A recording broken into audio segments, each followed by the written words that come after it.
से मोहब्बत करने को ये उम्र बचा के रखी थी,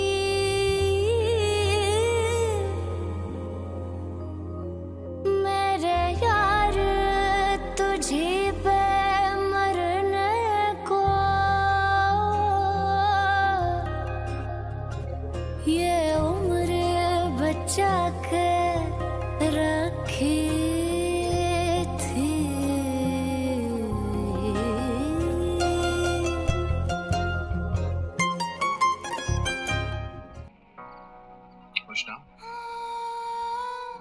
मैंने ऐसा कुछ नहीं किया जिसकी वजह से मैं आपका सामना ना कर सकूं। क्या बात करूं मैं आपसे? ना तो आप मेरी कोई बात सुनना चाहते हैं और ना ही समझना चाहते हैं। इल्जाम नहीं लगाया आपने मुझ पर, शक किया है। शक किया आपने मेरे किरदार पर, मेरे एतबार का, मेरे भरोसे का, यहाँ तक कि मेरी मोहब्बत को भी आपने सवालिया निशान बनाकर रख दिया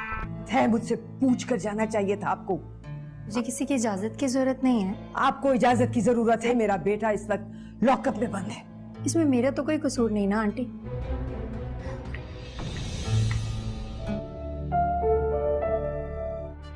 हाँ, बस आज आप मामू के घर गई थी। हाँ, सब ठीक था। उसने आपसे ठीक से बात की ना? पूछ रहे हो? कुछ कहा है रोज ने? तो मैंने कहा आपसे पूछ लूं। बहुत अच्छा लगा मुझे।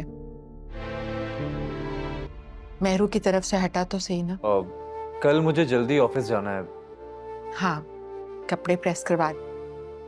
चलो। दोस्तों, समन शाह के पास अब कोई भी रास्ता बाकी नहीं बचा और वो आखिरकार मेहरुनिसा की मां के पास चली जाएगी और वहां पर जाने के बाद उनसे कहेगी कि अगर आप चाहते हैं कि मेहरुनिसा अपने घर में खुश रहे तो आप लोगों को इस माफीनामे पर साइन करने ही पड़ेंगे। अब यहाँ पर मेहरुनिसा की मां जो कि बुरे तरीके से फंस चुकी है, क्योंकि वो ना तो इसका इनकार कर सकती है क्योंकि उसकी बेटी की खुशियाँ उसी घर में मौजूद है, इसलिए वो अब सोच समझ कर फैसला लेने वाली है और आखिरकार मजबूरन उसे ये फैसला लेना ही पड़ता है कि वो राजीनामे पर साइन कर दे। समन शाह यहाँ पर एक और चाल चलाएगी और वो मेहरुनिसा की मां से कहेगी कि आप मेहरू को इस बारे में कोई भी इत्तला ना देना ताकि वो परेशान ना हो, क्योंकि वो अपने शोहर के साथ बहुत खुश है और मैं नहीं चाहती कि वो इस मामले को लेकर मजीद परेशानी ले, इसलिए आप खुद ही इस पर साइन कर दें। अब यहाँ पर मेहरू की माँ उस माफीनामे पर साइन कर देगी और वहाँ पर समन शाह बहुत ही खुशी के अंदाज में जेल में दाखिल होगी और वहाँ पर अपने बेटे को छुटवा कर अपने घर में ले आएगी। अब यहाँ पर जैन शाह जैसे ही घर में दाखिल होगा तो सामने ही मेहरू खड़ी होगी और सामने मेहरुनिसा को देखते ही उसके दिल में बहुत ज्यादा गुस्सा आएगा, क्योंकि उसे लगता था कि शायद मेहरुनिसा को उसकी माँ अब तक घर से बाहर निकाल चुकी होंगी, लेकिन वो इस घर में क्या कर रही है, यही सवाल वो अपनी जब माँ से पूछेगा तो वहाँ पर समन शाह कहेगी कि अभी तुम हौसला करो, हम मेहरू को कुछ भी नहीं कह सकते। लेकिन वहाँ पर समन शाह की एक और चाल चल रही होती है। अब जैन शाह बहुत गुस्से के अंदाज में कहेगा कि आप लोग इसको घर से बाहर निकाल दें वरना मैं इसको यहाँ पर जिंदा नहीं छोड़ने वाला। दोस्तों, यहाँ पर देखा जाए तो दूसरी जानब शाहनवाज और मेहरुनिसा जो कि हनीमून मनाने के लिए बाहर गए हुए हैं और समन शाह को इस बात का बिल्कुल भी अंदाजा नहीं होता कि ये उसकी सबसे बड़ी गलती है कि उसने मेहरू और शाहनवाज को अकेले छोड़ दिया है और वहाँ पर उनके दरमियान फासले बहुत जल्द कम हो जाने वाले हैं। शाहनवाज जो कि मेहरुनिसा की मोहब्बत में कैद होना शुरू हो जाएगा और यहीं से ही इनकी लव स्टोरी का आगाज होगा और इनके घर में बहुत सारे और भी मसले मसाइल खड़े होने वाले हैं, क्योंकि शाहनवाज जो कि पहले मेहरू को नहीं चाहता था, लेकिन अचानक मेहरू के लिए जब मोहब्बत पैदा हो ही जाएगी तो वहाँ पर अब ये ड्रामा बहुत इंटरेस्टिंग लेवल पर जाने वाला है। नेक्स्ट एपिसोड का कौन कौन बेसब्री से इंतजार कर रहा है कमेंट करके लाजमी बताएं। हमारे चैनल FTS रिव्यू को सब्सक्राइब कर दें। दोस्तों, समन शाह के पास अब कोई भी रास्ता बाकी नहीं बचा और वो आखिरकार मेहरुनिसा की मां के पास चली जाएगी और वहां पर जाने के बाद उनसे कहेगी कि अगर आप चाहते हैं कि मेहरुनिसा अपने घर में खुश रहे तो आप लोगों को इस माफीनामे पर साइन करने ही पड़ेंगे। अब यहाँ पर मेहरुनिसा की मां जो कि बुरे तरीके से फंस चुकी है, क्योंकि वो ना तो इसका इनकार कर सकती है क्योंकि उसकी बेटी की खुशियाँ उसी घर में मौजूद है, इसलिए वो अब सोच समझ कर फैसला फैसला लेने वाली है और आखिरकार मजबूरन उसे ये फैसला लेना ही पड़ता है कि वो राजी नामे पर साइन कर दे। समन शाह यहाँ पर एक और चाल चलाएगी और वो मेहरुनिसा की माँ से कहेगी कि आप मेहरू को इस बारे में कोई भी इत्तला ना देना ताकि वो परेशान ना हो, क्योंकि वो अपने शोहर के साथ बहुत खुश है और मैं नहीं चाहती कि वो इस मामले को लेकर मजीद परेशानी ले, इसलिए आप खुद ही इस पर साइन कर दें। अब यहाँ पर मेहरू की माँ उस माफीनामे पर साइन कर देगी और वहाँ पर समन शाह बहुत ही खुशी के अंदाज में जेल में दाखिल होगी और वहाँ पर अपने बेटे को छुटवा कर अपने घर में ले आएगी। अब यहाँ पर जैन शाह जैसे ही घर में दाखिल होगा तो सामने ही मेहरू खड़ी होगी और सामने मेहरुनिसा को देखते ही उसके दिल में बहुत ज्यादा गुस्सा आएगा, क्योंकि उसे लगता था कि शायद मेहरुनिसा को उसकी माँ अब तक घर से बाहर निकाल चुकी होंगी, लेकिन वो इस घर में क्या कर रही है, यही सवाल वो अपनी जब माँ से पूछेगा तो वहाँ पर समन शाह कहेगी कि अभी तुम हौसला करो, हम मेहरू को कुछ भी नहीं कह सकते। लेकिन वहाँ पर समन शाह की एक और चाल चल रही होती है। अब जैन शाह बहुत गुस्से के अंदाज में कहेगा कि आप लोग इसको घर से बाहर निकाल दें वरना मैं इसको यहाँ पर जिंदा नहीं छोड़ने वाला। दोस्तों यहाँ पर देखा जाए तो दूसरी जानब शाहनवाज और मेहरुनिसा जो कि हनीमून मनाने के लिए बाहर गए हुए हैं और समन शाह को इस बात का बिल्कुल भी अंदाजा नहीं होता कि ये उसकी सबसे बड़ी गलती है कि उसने मेहरू और शाहनवाज को अकेले छोड़ दिया है और वहाँ पर उनके दरमियान फासले बहुत जल्द कम हो जाने वाले हैं। शाहनवाज जो कि मेहरुनिसा के मोहब्बत में कैद होना शुरू हो जाएगा और यहीं से ही इनकी लव स्टोरी का आगाज होगा और इनके घर में बहुत सारे और भी मसले मसाइल खड़े होने वाले हैं, क्योंकि शाहनवाज जो कि पहले मेहरू को नहीं चाहता था, लेकिन अचानक मेहरू के लिए जब मोहब्बत पैदा हो ही जाएगी तो वहाँ पर अब ये ड्रामा बहुत इंटरेस्टिंग लेवल पर जाने वाला है। नेक्स्ट एपिसोड का कौन कौन बेसब्री से इंतजार कर रहा है कमेंट करके लाजमी बताएं। हमारे चैनल FTS रिव्यू को सब्सक्राइब कर दें। दोस्तों समन शाह के पास अब कोई भी रास्ता बाकी नहीं बचा और वो आखिरकार मेहरुनिसा की माँ के पास चली जाएगी और वहाँ पर जाने के बाद उनसे कहेगी कि अगर आप चाहते हैं कि मेहरुनिसा अपने घर में खुश रहे तो आप लोगों को इस माफीनामे पर साइन करने ही पड़ेंगे। अब यहाँ पर मेहरुनिसा की माँ जो कि बुरे तरीके से फंस चुकी है, क्योंकि वो ना तो इसका इनकार कर सकती है क्योंकि उसकी बेटी की खुशियाँ उसी घर में मौजूद हैं, इसलिए वो अब सोच समझकर फैसला लेने वाली है और आखिरकार मजबूरन उसे ये फैसला लेना ही पड़ता है कि वो राजीनामे पर साइन कर दें। समन शाह यहाँ पर एक और चाल चलाएगी और वो मेहरुनिसा की माँ से कहेगी कि आप मेहरू को इस बारे में कोई भी इत्तला ना देना ताकि वो परेशान ना हो, क्योंकि वो अपने शोहर के साथ बहुत खुश है और मैं नहीं चाहती कि वो इस मामले को लेकर मजीद परेशानी ले, इसलिए आप खुद ही इस पर साइन कर दें। अब यहाँ पर मेहरू की माँ उस माफीनामे पर साइन कर देगी और वहाँ पर समन शाह बहुत ही खुशी के अंदाज में जेल में दाखिल होगी और वहाँ पर अपने बेटे को छुटवा कर अपने घर में ले आएगी। अब यहाँ पर जैन शाह जैसे ही घर में दाखिल होगा तो सामने ही मेहरू खड़ी होगी और सामने मेहरुनिसा को देखते ही उसके दिल में बहुत ज्यादा गुस्सा आएगा, क्योंकि उसे लगता था कि शायद मेहरुनिसा को उसकी माँ अब तक घर से बाहर निकाल चुकी होंगी, लेकिन वो इस घर में क्या कर रही है, यही सवाल वो अपनी जब माँ से पूछेगा तो वहाँ पर समन शाह कहेगी कि अभी तुम हौसला करो, हम मेहरू को कुछ भी नहीं कह सकते। लेकिन वहाँ पर समन शाह की एक और चाल चल रही होती है। अब जैन शाह बहुत गुस्से के अंदाज में कहेगा कि आप लोग इसको घर से बाहर निकाल दें वरना मैं इसको यहाँ पर जिंदा नहीं छोड़ने वाला। दोस्तों यहाँ पर देखा जाए तो दूसरी जानब शाहनवाज और मेहरुनिसा जो कि हनीमून मनाने के लिए बाहर गए हुए हैं और समन शाह को इस बात का बिल्कुल भी अंदाजा नहीं होता कि ये उसकी सबसे बड़ी गलती है कि उसने मेहरू और शाहनवाज को अकेले छोड़ दिया है और वहाँ पर उनके दरमियान फासले बहुत जल्द कम हो जाने वाले हैं। शाहनवाज जो कि मेहरुनिसा के मोहब्बत में कैद होना शुरू हो जाएगा और यहीं से ही इनकी लव स्टोरी का आगाज होगा और इनके घर में बहुत सारे और भी मसले मसाइल खड़े होने वाले हैं, क्योंकि शाहनवाज जो कि पहले मेहरू को नहीं चाहता था, लेकिन अचानक मेहरू के लिए जब मोहब्बत पैदा हो ही जाएगी तो वहाँ पर अब ये ड्रामा बहुत इंटरेस्टिंग लेवल पर जाने वाला है। नेक्स्ट एपिसोड का कौन कौन बेसब्री से इंतजार कर रहा है कमेंट करके लाजमी बताएं। हमारे चैनल FTS रिव्यू को सब्सक्राइब कर दें। दोस्तों समन शाह के पास अब कोई भी रास्ता बाकी नहीं बचा और वो आखिरकार मेहरुनिसा की माँ के पास चली जाएगी और वहाँ पर जाने के बाद उनसे कहेगी कि अगर आप चाहते हैं कि मेहरुनिसा अपने घर में खुश रहे तो आप लोगों को इस माफीनामे पर साइन करने ही पड़ेंगे। अब यहाँ पर मेहरुनिसा की माँ जो कि बुरे तरीके से फंस चुकी है, क्योंकि वो ना तो इसका इनकार कर सकती है क्योंकि उसकी बेटी की खुशियाँ उसी घर में मौजूद हैं, इसलिए वो अब सोच समझकर फैसला लेने वाली है और आखिरकार मजबूरन उसे ये फैसला लेना ही पड़ता है कि वो राजीनामे पर साइन कर दें। समन शाह यहाँ पर एक और चाल चलाएगी और वो मेहरुनिसा की माँ से कहेगी कि आप मेहरू को इस बारे में कोई भी इत्तला ना देना ताकि वो परेशान ना हो, क्योंकि वो अपने शोहर के साथ बहुत खुश है और मैं नहीं चाहती कि वो इस मामले को लेकर मजीद परेशानी ले, इसलिए आप खुद ही इस पर साइन कर दें। अब यहाँ पर मेहरू की माँ उस माफीनामे पर साइन कर देगी और वहाँ पर समन शाह बहुत ही खुशी के अंदाज में जेल में दाखिल होगी और वहाँ पर अपने बेटे को छुटवा कर अपने घर में ले आएगी। अब यहाँ पर जैन शाह जैसे ही घर में दाखिल होगा तो सामने ही मेहरू खड़ी होगी और सामने मेहरुनिसा को देखते ही उसके दिल में बहुत ज्यादा गुस्सा आएगा, क्योंकि उसे लगता था कि शायद मेहरुनिसा को उसकी माँ अब तक घर से बाहर निकाल चुकी होंगी, लेकिन वो इस घर में क्या कर रही है, यही सवाल वो अपनी जब माँ से पूछेगा तो वहाँ पर समन शाह कहेगी कि अभी तुम हौसला करो, हम महरू को कुछ भी नहीं कह सकते, लेकिन वहाँ पर समन शाह की एक और चाल चल रही होती है। अब जैन शाह बहुत गुस्से के अंदाज में कहेगा कि आप लोग इसको घर से बाहर निकाल दें, वरना मैं इसको यहाँ पर जिंदा नहीं छोड़ने वाला। दोस्तों यहाँ पर देखा जाए तो दूसरी जानब शाहनवाज और महरूनिसा जो कि हनीमून मनाने के लिए बाहर गए हुए हैं और समन शाह को इस बात का बिल्कुल भी अंदाजा नहीं होता कि ये उसकी सबसे बड़ी गलती है कि उसने महरू और शाहनवाज को अकेले छोड़ दिया है और वहाँ पर उनके दरमियान फासले बहुत जल्द कम हो जाने वाले हैं। शाहनवाज जो कि महरूनिसा की मोहब्बत में कैद होना शुरू हो जाएगा और यहीं से ही इनकी लव स्टोरी का आगाज होगा और इनके घर में बहुत सारे और भी मसले मसाइल खड़े होने वाले हैं, क्योंकि शाहनवाज जो कि पहले महरू को नहीं चाहता था, लेकिन अचानक महरू के लिए जब मोहब्बत पैदा हो ही जाएगी तो वहाँ पर अब ये ड्रामा बहुत इंटरेस्टिंग लेवल पर जाने वाला है। नेक्स्ट एपिसोड का कौन कौन बेसब्री से इंतजार कर रहा है कमेंट करके लाजमी बताएं। हमारे चैनल FTS रिव्यू को सब्सक्राइब कर दें। दोस्तों समन शाह के पास अब कोई भी रास्ता बाकी नहीं बचा और वो आखिरकार महरूनिसा की माँ के पास चली जाएगी और वहाँ पर जाने के बाद उनसे कहेगी कि अगर आप चाहते हैं कि महरूनिसा अपने घर में खुश रहे तो आप लोगों को इस माफीनामे पर साइन करने ही पड़ेंगे। अब यहाँ पर महरूनिसा की माँ जो कि बुरे तरीके से फंस चुकी है, क्योंकि वो ना तो इसका इनकार कर सकती है क्योंकि उसकी बेटी की खुशियाँ उसी घर में मौजूद हैं, इसलिए वो अब सोच समझकर फैसला लेने वाली है और आखिरकार मजबूरन उसे ये फैसला लेना ही पड़ता है कि वो राजीनामे पर साइन कर दें। समन शाह यहाँ पर एक और चाल चलाएगी और वो महरूनिसा की माँ से कहेगी कि आप महरू को इस बारे में कोई भी इत्तला ना देना ताकि वो परेशान ना हो, क्योंकि वो अपने शोहर के साथ बहुत खुश है और मैं नहीं चाहती कि वो इस मामले को लेकर मजीद परेशानी ले, इसलिए आप खुद ही इस पर साइन कर दें। अब यहाँ पर महरू की माँ उस माफीनामे पर साइन कर देगी और वहाँ पर समन शाह बहुत ही खुशी के अंदाज में जेल में दाखिल होगी और वहाँ पर अपने बेटे को छुटवा कर अपने घर में ले आएगी। अब यहाँ पर जैन शाह जैसे ही घर में दाखिल होगा तो सामने ही महरू खड़ी होगी और सामने महरूनिसा को देखते ही उसके दिल में बहुत ज्यादा गुस्सा आएगा, क्योंकि उसे लगता था कि शायद महरूनिसा को उसकी माँ अब तक घर से बाहर निकाल चुकी होंगी, लेकिन वो इस घर में क्या कर रही है, यही सवाल वो अपनी जब माँ से पूछेगा तो वहाँ पर समन शाह कहेगी कि अभी तुम हौसला करो, हम महरू को कुछ भी नहीं कह सकते, लेकिन वहाँ पर समन शाह की एक और चाल चल रही होती है। अब जैन शाह बहुत गुस्से के अंदाज में कहेगा कि आप लोग इसको घर से बाहर निकाल दें, वरना मैं इसको यहाँ पर जिंदा नहीं छोड़ने वाला। दोस्तों यहाँ पर देखा जाए तो दूसरी जानब शाहनवाज और महरूनिसा जो कि हनीमून मनाने के लिए बाहर गए हुए हैं और समन शाह को इस बात का बिल्कुल भी अंदाजा नहीं होता कि ये उसकी सबसे बड़ी गलती है कि उसने महरू और शाहनवाज को अकेले छोड़ दिया है और वहाँ पर उनके दरमियान फासले बहुत जल्द कम हो जाने वाले हैं। शाहनवाज जो कि महरूनिसा की मोहब्बत में कैद होना शुरू हो जाएगा और यहीं से ही इनकी लव स्टोरी का आगाज होगा और इनके घर में बहुत सारे और भी मसले मसाइल खड़े होने वाले हैं, क्योंकि शाहनवाज जो कि पहले महरू को नहीं चाहता था, लेकिन अचानक महरू के लिए जब मोहब्बत पैदा हो ही जाएगी तो वहाँ पर अब ये ड्रामा बहुत इंटरेस्टिंग लेवल पर जाने वाला है। नेक्स्ट एपिसोड का कौन कौन बेसब्री से इंतजार कर रहा है कमेंट करके लाजमी बताएं। हमारे चैनल FTS रिव्यू को सब्सक्राइब कर दें। दोस्तों समन शाह के पास अब कोई भी रास्ता बाकी नहीं बचा और वो आखिरकार महरूनिसा की माँ के पास चली जाएगी और वहाँ पर जाने के बाद उनसे कहेगी कि अगर आप चाहते हैं कि महरूनिसा अपने घर में खुश रहे तो आप लोगों को इस माफीनामे पर साइन करने ही पड़ेंगे। अब यहाँ पर महरूनिसा की माँ जो कि बुरे तरीके से फंस चुकी है, क्योंकि वो ना तो इसका इनकार कर सकती है क्योंकि उसकी बेटी की खुशियाँ उसी घर में मौजूद हैं, इसलिए वो अब सोच समझकर फैसला लेने वाली है और आखिरकार मजबूरन उसे ये फैसला लेना ही पड़ता है कि वो राजीनामे पर साइन कर दें। समन शाह यहाँ पर एक और चाल चलाएगी और वो महरूनिसा की माँ से कहेगी कि आप महरू को इस बारे में कोई भी इत्तला ना देना ताकि वो परेशान ना हो, क्योंकि वो अपने शोहर के साथ बहुत खुश है और मैं नहीं चाहती कि वो इस मामले को लेकर मजीद परेशानी ले, इसलिए आप खुद ही इस पर साइन कर दें। अब यहाँ पर महरू की माँ उस माफीनामे पर साइन कर देगी और वहाँ पर समन शाह बहुत ही खुशी के अंदाज में जेल में दाखिल होगी और वहाँ पर अपने बेटे को छुटवा कर अपने घर में ले आएगी। अब यहाँ पर जैन शाह जैसे ही घर में दाखिल होगा तो सामने ही महरू खड़ी होगी और सामने महरूनिसा को देखते ही उसके दिल में बहुत ज्यादा गुस्सा आएगा, क्योंकि उसे लगता था कि शायद महरूनिसा को उसकी माँ अब तक घर से बाहर निकाल चुकी होंगी, लेकिन वो इस घर में क्या कर रही है, यही सवाल वो अपनी जब माँ से पूछेगा तो वहाँ पर समन शाह कहेगी कि अभी तुम हौसला करो, हम महरू को कुछ भी नहीं कह सकते, लेकिन वहाँ पर समन शाह की एक और चाल चल रही होती है। अब जैन शाह बहुत गुस्से के अंदाज में कहेगा कि आप लोग इसको घर से बाहर निकाल दें, वरना मैं इसको यहाँ पर जिंदा नहीं छोड़ने वाला। दोस्तों यहाँ पर देखा जाए तो दूसरी जानब शाहनवाज और महरूनिसा जो कि हनीमून मनाने के लिए बाहर गए हुए हैं और समन शाह को इस बात का बिल्कुल भी अंदाजा नहीं होता कि ये उसकी सबसे बड़ी गलती है कि उसने महरू और शाहनवाज को अकेले छोड़ दिया है और वहाँ पर उनके दरमियान फासले बहुत जल्द कम हो जाने वाले हैं। शाहनवाज जो कि महरूनिसा की मोहब्बत में कैद होना शुरू हो जाएगा और यहीं से ही इनकी लव स्टोरी का आगाज होगा और इनके घर में बहुत सारे और भी मसले मसाइल खड़े होने वाले हैं, क्योंकि शाहनवाज जो कि पहले महरू को नहीं चाहता था, लेकिन अचानक महरू के लिए जब मोहब्बत पैदा हो ही जाएगी तो वहाँ पर अब ये ड्रामा बहुत इंटरेस्टिंग लेवल पर जाने वाला है। नेक्स्ट एपिसोड का कौन कौन बेसब्री से इंतजार कर रहा है, कमेंट करके लाजमी बताएं। हमारे चैनल FTS रिव्यू को सब्सक्राइब कर दें। दोस्तों, समन शाह के पास अब कोई भी रास्ता बाकी नहीं बचा और वो आखिरकार मेहरुनिसा की माँ के पास चली जाएगी और वहाँ पर जाने के बाद उनसे कहेगी कि अगर आप चाहते हैं कि मेहरुनिसा अपने घर में खुश रहे तो आप लोगों को इस माफीनामे पर साइन करने ही पड़ेंगे। अब यहाँ पर मेहरुनिसा की माँ जो कि बुरे तरीके से फंस चुकी है, क्योंकि वो ना तो इसका इनकार कर सकती है क्योंकि उसकी बेटी की खुशियाँ उसी घर में मौजूद हैं, इसलिए वो अब सोच समझ कर फैसला लेने वाली है और आखिरकार मजबूरन उसे ये फैसला लेना ही पड़ता है कि वो राजीनामे पर साइन कर दे। समन शाह यहाँ पर एक और चाल चलाएगी और वो मेहरुनिसा की माँ से कहेगी कि आप मेहरू को इस बारे में कोई भी इतला ना देना ताकि वो परेशान ना हो, क्योंकि वो अपने शोहर के साथ बहुत खुश है और मैं नहीं चाहती कि वो इस मामले को लेकर मजीद परेशानी ले, इसलिए आप खुद ही इस पर साइन कर दें। अब यहाँ पर मेहरू की माँ उस माफीनामे पर साइन कर देगी और वहाँ पर समन शाह बहुत ही खुशी के अंदाज में जेल में दाखिल होगी और वहाँ पर अपने बेटे को छुटवा कर अपने घर में ले आएगी। अब यहाँ पर जैन शाह जैसे ही घर में दाखिल होगा तो सामने ही मेहरू खड़ी होगी और सामने मेहरुनिसा को देखते ही उसके दिल में बहुत ज्यादा गुस्सा आएगा, क्योंकि उसे लगता था कि शायद मेहरुनिसा को उसकी माँ अब तक घर से बाहर निकाल चुकी होंगी, लेकिन वो इस घर में क्या कर रही है, यही सवाल वो अपनी जब माँ से पूछेगा तो वहाँ पर समन शाह कहेगी कि अभी तुम हौसला करो, हम मेहरू को कुछ भी नहीं कह सकते। लेकिन वहाँ पर समन शाह की एक और चाल चल रही होती है। अब जैन शाह बहुत गुस्से के अंदाज में कहेगा कि आप लोग इसको घर से बाहर निकाल दें वरना मैं इसको यहाँ पर जिंदा नहीं छोड़ने वाला। दोस्तों, यहाँ पर देखा जाए तो दूसरी जानब शाहनवाज और मेहरुनिसा जो कि हनीमून मनाने के लिए बाहर गए हुए हैं और समन शाह को इस बात का बिल्कुल भी अंदाजा नहीं होता कि ये उसकी सबसे बड़ी गलती है कि उसने मेहरू और शाहनवाज को अकेले छोड़ दिया है और वहाँ पर उनके दरमियान फासले बहुत जल्द कम हो जाने वाले हैं। शाहनवाज जो कि मेहरुनिसा के मोहब्बत में कैद होना शुरू हो जाएगा और यहीं से ही इनकी लव स्टोरी का आगाज होगा और इनके घर में बहुत सारे और भी मसले मसाइल खड़े होने वाले हैं, क्योंकि शाहनवाज जो कि पहले मेहरू को नहीं चाहता था, लेकिन अचानक मेहरू के लिए जब मोहब्बत पैदा हो ही जाएगी तो वहाँ पर अब ये ड्रामा बहुत इंटरेस्टिंग लेवल पर जाने वाला है। नेक्स्ट एपिसोड का कौन कौन बेसब्री से इंतजार कर रहा है, कमेंट करके लाजमी बताएं। हमारे चैनल FTS रिव्यू को सब्सक्राइब कर दें। दोस्तों, समन शाह के पास अब कोई भी रास्ता बाकी नहीं बचा और वो आखिरकार मेहरुनिसा की माँ के पास चली जाएगी और वहाँ पर जाने के बाद उनसे कहेगी कि अगर आप चाहते हैं कि मेहरुनिसा अपने घर में खुश रहे तो आप लोगों को इस माफीनामे पर साइन करने ही पड़ेंगे। अब यहाँ पर मेहरुनिसा की माँ जो कि बुरे तरीके से फंस चुकी है, क्योंकि वो ना तो इसका इनकार कर सकती है क्योंकि उसकी बेटी की खुशियाँ उसी घर में मौजूद हैं, इसलिए वो अब सोच समझ कर फैसला लेने वाली है और आखिरकार मजबूरन उसे ये फैसला लेना ही पड़ता है कि वो राजीनामे पर साइन कर दे। समन शाह यहाँ पर एक और चाल चलाएगी और वो मेहरुनिसा की माँ से कहेगी कि आप मेहरू को इस बारे में कोई भी इतला ना देना ताकि वो परेशान ना हो, क्योंकि वो अपने शोहर के साथ बहुत खुश है और मैं नहीं चाहती कि वो इस मामले को लेकर मजीद परेशानी ले, इसलिए आप खुद ही इस पर साइन कर दें। अब यहाँ पर मेहरू की माँ उस माफीनामे पर साइन कर देगी और वहाँ पर समन शाह बहुत ही खुशी के अंदाज में जेल में दाखिल होगी और वहाँ पर अपने बेटे को छुटवा कर अपने घर में ले आएगी। अब यहाँ पर जैन शाह जैसे ही घर में दाखिल होगा तो सामने ही मेहरू खड़ी होगी और सामने मेहरुनिसा को देखते ही उसके दिल में बहुत ज्यादा गुस्सा आएगा, क्योंकि उसे लगता था कि शायद मेहरुनिसा को उसकी माँ अब तक घर से बाहर निकाल चुकी होंगी, लेकिन वो इस घर में क्या कर रही है, यही सवाल वो अपनी जब माँ से पूछेगा तो वहाँ पर समन शाह कहेगी कि अभी तुम हौसला करो, हम मेहरू को कुछ भी नहीं कह सकते। लेकिन वहाँ पर समन शाह की एक और चाल चल रही होती है। अब जैन शाह बहुत गुस्से के अंदाज में कहेगा कि आप लोग इसको घर से बाहर निकाल दें वरना मैं इसको यहाँ पर जिंदा नहीं छोड़ने वाला। दोस्तों, यहाँ पर देखा जाए तो दूसरी जानब शाहनवाज और मेहरुनिसा जो कि हनीमून मनाने के लिए बाहर गए हुए हैं और समन शाह को इस बात का बिल्कुल भी अंदाजा नहीं होता कि ये उसकी सबसे बड़ी गलती है कि उसने मेहरू और शाहनवाज को अकेले छोड़ दिया है और वहाँ पर उनके दरमियान फासले बहुत जल्द कम हो जाने वाले हैं। शाहनवाज जो कि मेहरुनिसा के मोहब्बत में कैद होना शुरू हो जाएगा और यहीं से ही इनकी लव स्टोरी का आगाज होगा और इनके घर में बहुत सारे और भी मसले मसाइल खड़े होने वाले हैं, क्योंकि शाहनवाज जो कि पहले मेहरू को नहीं चाहता था, लेकिन अचानक मेहरू के लिए जब मोहब्बत पैदा हो ही जाएगी तो वहाँ पर अब ये ड्रामा बहुत इंटरेस्टिंग लेवल पर जाने वाला है। नेक्स्ट एपिसोड का कौन कौन बेसब्री से इंतजार कर रहा है, कमेंट करके लाजमी बताएं। हमारे चैनल FTS रिव्यू को सब्सक्राइब कर दें। दोस्तों, समन शाह के पास अब कोई भी रास्ता बाकी नहीं बचा और वो आखिरकार मेहरुनिसा की माँ के पास चली जाएगी और वहाँ पर जाने के बाद उनसे कहेगी कि अगर आप चाहते हैं कि मेहरुनिसा अपने घर में खुश रहे तो आप लोगों को इस माफीनामे पर साइन करने ही पड़ेंगे। अब यहाँ पर मेहरुनिसा की माँ जो कि बुरे तरीके से फंस चुकी है, क्योंकि वो ना तो इसका इनकार कर सकती है क्योंकि उसकी बेटी की खुशियाँ उसी घर में मौजूद हैं, इसलिए वो अब सोच समझ कर फैसला लेने वाली है और आखिरकार मजबूरन उसे ये फैसला लेना ही पड़ता है कि वो राजीनामे पर साइन कर दे। समन शाह यहाँ पर एक और चाल चलाएगी और वो मेहरुनिसा की माँ से कहेगी कि आप मेहरू को इस बारे में कोई भी इतला ना देना ताकि वो परेशान ना हो, क्योंकि वो अपने शोहर के साथ बहुत खुश है और मैं नहीं चाहती कि वो इस मामले को लेकर मजीद परेशानी परेशानी ले, इसलिए आप खुद ही इस पर साइन कर दें। अब यहाँ पर महरू की माँ उस माफी नामे पर साइन कर देगी और वहाँ पर समन शाह बहुत ही खुशी के अंदाज में जेल में दाखिल होगी और वहाँ पर अपने बेटे को छुटवा कर अपने घर में ले आएगी। अब यहाँ पर जैन शाह जैसे ही घर में दाखिल होगा तो सामने ही महरू खड़ी होगी और सामने महरू-निसा को देखते ही उसके दिल में बहुत ज्यादा गुस्सा आएगा, क्योंकि उसे लगता था कि शायद महरू-निसा को उसकी माँ अब तक घर से बाहर निकाल चुकी होंगी, लेकिन वो इस घर में क्या कर रही है, यही सवाल वो अपनी जब माँ से पूछेगा तो वहाँ पर समन शाह कहेगी कि अभी तुम हौसला करो, हम महरू को कुछ भी नहीं कह सकते। लेकिन वहाँ पर समन शाह की एक और चाल चल रही होती है। अब जैन शाह बहुत गुस्से के अंदाज में कहेगा कि आप लोग इसको घर से बाहर निकाल दें, वरना मैं इसको यहाँ पर जिंदा नहीं छोड़ने वाला। दोस्तों यहाँ पर देखा जाए तो दूसरी जानब शाहनवाज और महरू-निसा जो कि हनीमून मनाने के लिए बाहर गए हुए हैं और समन शाह को इस बात का बिल्कुल भी अंदाजा नहीं होता कि ये उसकी सबसे बड़ी गलती है कि उसने महरू और शाहनवाज को अकेले छोड़ दिया है और वहाँ पर उनके दरमियान फासले बहुत जल्द कम हो जाने वाले हैं। शाहनवाज जो कि महरू-निसा की मोहब्बत में कैद होना शुरू हो जाएगा और यहीं से ही इनकी लव स्टोरी का आगाज होगा और इनके घर में बहुत सारे और भी मसले मसाइल खड़े होने वाले हैं, क्योंकि शाहनवाज जो कि पहले महरू को नहीं चाहता था, लेकिन अचानक महरू के लिए जब मोहब्बत पैदा हो ही जाएगी तो वहाँ पर अब ये ड्रामा बहुत इंटरेस्टिंग लेवल पर जाने वाला है। नेक्स्ट एपिसोड का कौन कौन बेसब्री से इंतजार कर रहा है कमेंट करके लाजमी बताएं। हमारे चैनल FTS रिव्यू को सब्सक्राइब कर दें। दोस्तों समन शाह के पास अब कोई भी रास्ता बाकी नहीं बचा और वो आखिरकार महरू-निसा की माँ के पास चली जाएगी और वहाँ पर जाने के बाद उनसे कहेगी कि अगर आप चाहते हैं कि महरू-निसा अपने घर में खुश रहे तो आप लोगों को इस माफी नामे पर साइन करने ही पड़ेंगे। अब यहाँ पर महरू-निसा की माँ जो कि बुरे तरीके से फंस चुकी है, क्योंकि वो ना तो इसका इनकार कर सकती है क्योंकि उसकी बेटी की खुशियाँ उसी घर में मौजूद हैं, इसलिए वो अब सोच समझ कर फैसला लेने वाली है और आखिरकार मजबूरन उसे ये फैसला लेना ही पड़ता है कि वो राजीनामे पर साइन कर दे। समन शाह यहाँ पर एक और चाल चलाएगी और वो महरू-निसा की माँ से कहेगी कि आप महरू को इस बारे में कोई भी इतला ना देना ताकि वो परेशान ना हो, क्योंकि वो अपने शोहर के साथ बहुत खुश है और मैं नहीं चाहती कि वो इस मामले को लेकर मजीद परेशानी ले, इसलिए आप खुद ही इस पर साइन कर दें। अब यहाँ पर महरू की माँ उस माफीनामे पर साइन कर देगी और वहाँ पर समन शाह बहुत ही खुशी के अंदाज में जेल में दाखिल होगी और वहाँ पर अपने बेटे को छुटवा कर अपने घर में ले आएगी। अब यहाँ पर जैन शाह जैसे ही घर में दाखिल होगा तो सामने ही महरू खड़ी होगी और सामने महरू-निसा को देखते ही उसके दिल में बहुत ज्यादा गुस्सा आएगा, क्योंकि उसे लगता था कि शायद महरू-निसा को उसकी माँ अब तक घर से बाहर निकाल चुकी होंगी, लेकिन वो इस घर में क्या कर रही है, यही सवाल वो अपनी जब माँ से पूछेगा तो वहाँ पर समन शाह कहेगी कि अभी तुम हौसला करो, हम महरू को कुछ भी नहीं कह सकते। लेकिन वहाँ पर समन शाह की एक और चाल चल रही होती है। अब जैन शाह बहुत गुस्से के अंदाज में कहेगा कि आप लोग इसको घर से बाहर निकाल दें, वरना मैं इसको यहाँ पर जिंदा नहीं छोड़ने वाला। दोस्तों यहाँ पर देखा जाए तो दूसरी जानब शाहनवाज और महरू-निसा जो कि हनीमून मनाने के लिए बाहर गए हुए हैं और समन शाह को इस बात का बिल्कुल भी अंदाजा नहीं होता कि ये उसकी सबसे बड़ी गलती है कि उसने महरू और शाहनवाज को अकेले छोड़ दिया है और वहाँ पर उनके दरमियान फासले बहुत जल्द कम हो जाने वाले हैं। शाहनवाज जो कि महरू-निसा की मोहब्बत में कैद होना शुरू हो जाएगा और यहीं से ही इनकी लव स्टोरी का आगाज होगा और इनके घर में बहुत सारे और भी मसले मसाइल खड़े होने वाले हैं, क्योंकि शाहनवाज जो कि पहले महरू को नहीं चाहता था, लेकिन अचानक महरू के लिए जब मोहब्बत पैदा हो ही जाएगी तो वहाँ पर अब ये ड्रामा बहुत इंटरेस्टिंग लेवल पर जाने वाला है। नेक्स्ट एपिसोड का कौन कौन बेसब्री से इंतजार कर रहा है कमेंट करके लाजमी बताएं। हमारे चैनल FTS रिव्यू को सब्सक्राइब कर दें। दोस्तों समन शाह के पास अब कोई भी रास्ता बाकी नहीं बचा और वो आखिरकार महरू-निसा की माँ के पास चली जाएगी और वहाँ पर जाने के बाद उनसे कहेगी कि अगर आप चाहते हैं कि महरू-निसा अपने घर में खुश रहे तो आप लोगों को इस माफी नामे पर साइन करने ही पड़ेंगे। अब यहाँ पर महरू-निसा की माँ जो कि बुरे तरीके से फंस चुकी है, क्योंकि वो ना तो इसका इनकार कर सकती है क्योंकि उसकी बेटी की खुशियाँ उसी घर में मौजूद हैं, इसलिए वो अब सोच समझ कर फैसला लेने वाली है और आखिरकार मजबूरन उसे ये फैसला लेना ही पड़ता है कि वो राजीनामे पर साइन कर दे। समन शाह यहाँ पर एक और चाल चलाएगी और वो महरू-निसा की माँ से कहेगी कि आप महरू को इस बारे में कोई भी इतला ना देना ताकि वो परेशान ना हो, क्योंकि वो अपने शोहर के साथ बहुत खुश है और मैं नहीं चाहती कि वो इस मामले को लेकर मजीद परेशानी ले, इसलिए आप खुद ही